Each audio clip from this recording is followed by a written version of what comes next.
2024년 5월 19일 에브라임 라이시 이란 대통령이 탑승하고 있던 헬리콥터가 추락하였고 다음날 그의 사망이 확인되었습니다. 작년부터 이어져 오던 이스라엘 하마스 전쟁으로 날카로워져 가던 이스라엘과 이란의 관계는 지난달에 서로의 본토로 공격을 가했을 정도이기에 이번 사태도 그 일환인지 크게 우려하였습니다.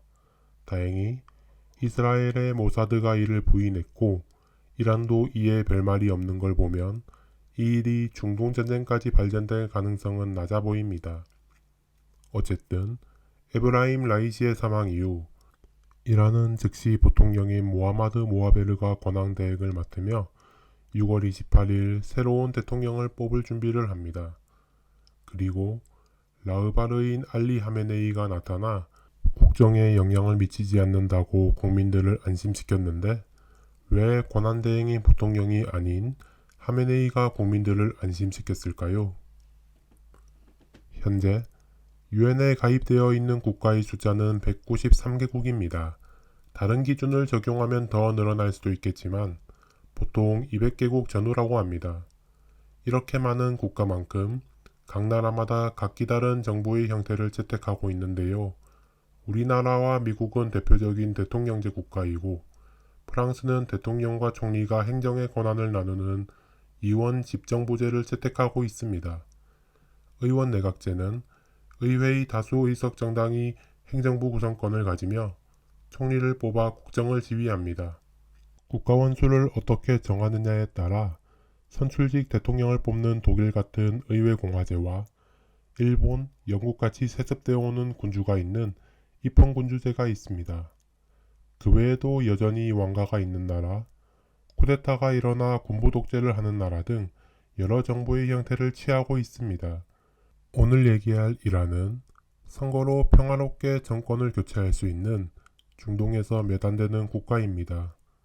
우리나라와 차이점이 있다면 대통령 위에 이슬람 최고 지도자인 라흐바르가 있다는 것이겠지요. 라흐바르가 탄생한 계기는 이란 혁명입니다. 당시 팔라비 왕조의 팔라비 2세는 석유를 팔면서 얻은 외화와 미국의 원조를 기반으로 백색혁명을 시도했습니다. 백색혁명의 대표적인 정책으로 공교육 확대로 문맹률을 감소시키고 여성 참정권을 인정하며 토지개혁을 하였습니다. 이러한 정책들은 서방의 환영을 받았지만 내부적으로는 반발도 심했었는데요. 가장 큰 지주였던 모스크의 토지를 빼앗아 분배한 토지개혁과 여성의 참정권 인정은 이슬람주의자들의 크나큰 반발을 유발했습니다. 대표적으로 호메이니의 주도로 1963년 반제정 폭동이 일어났지만 이내 호메이니는 진압당하고 추방됩니다.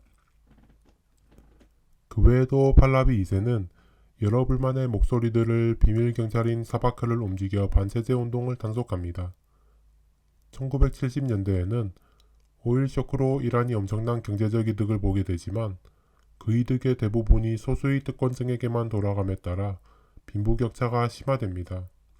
더불어 오일 쇼크가 끝난 뒤 유가가 안정되어 경기 침체가 발생하자 왕정의 불만을 가진 자들이 점차 증가하였고 이를 대응할 팔라비 2세도 암선고를 받아 불만 세력들의 결집을 막지 못합니다. 결국 1978년 8월 19일 반정부 영화를 상영하고 있던 렉스 극장에 남성들이 문을 잠그고 화재를 일으켜 수백 명이 사망하는 사태가 발생합니다. 팔라비 왕조와 이슬람주의자들은 서로를 범인으로 몰았지만 이 사건은 당시 반왕정 시위가 더욱 격화되는 계기가 됩니다. 8.15 추방된 호메이니가 카세트 테이프로 이슬람주의자들의 결집을 촉구하고 시민들의 시위를 진압할 군대에서도 혁명을 지지하는 세력들이 생겨나자 1979년 1월 팔라비 2세는 가족들과 함께 망명함으로써 팔라비 왕조는 무너지게 됩니다. 귀국한 호메이니는 이란 국민들에게 이슬람 공화정 체제에 대한 투표를 실시해 이란 이슬람 공화국을 수립합니다. 그리고 본인은 이슬람 최고 지도자인 라흐바르의 자리에 앉습니다.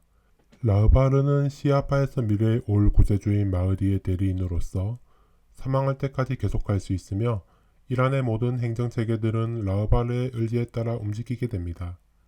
여기까지 봤다면 국민들이 직접 뽑은 대통령이 라흐바르를 견제하지 않을까란 의문이 들 수도 있을 겁니다. 하지만 이란에는 라흐바르와 함께 헌법수호위원회라는 것이 있습니다.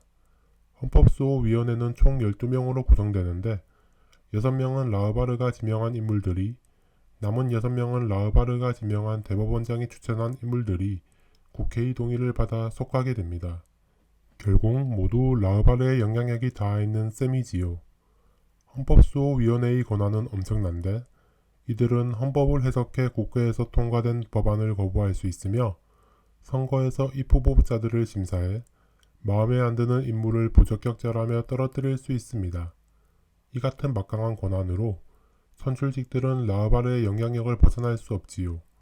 물론 라프산자니, 하산 로하니 같은 개혁파 대통령이 없는 건 아니었지만 헌법수호위원회가 중도 개혁파들을 명단에서 제외하자 하산 로마니가 직접 하메네이에게 편지를 보낼 정도로 둘 사이의 격차는 좁힐 수 없습니다. 호메이니의 사망 이후 라흐바르의 자리를 하메네이가 이은 지 30년이 넘어 슬슬 후계자를 생각할 때입니다. 이번에 사망한 에브라임 라이시 대통령은 다음 라흐바르의 유력 후보자였지만 이번에 사망하여 다른 후보들이 조명되고 있는데요. 언젠가 차기 라흐바르가 추대되었다는 뉴스를 보게 된다면 이 영상을 떠올려 주시길 바랍니다.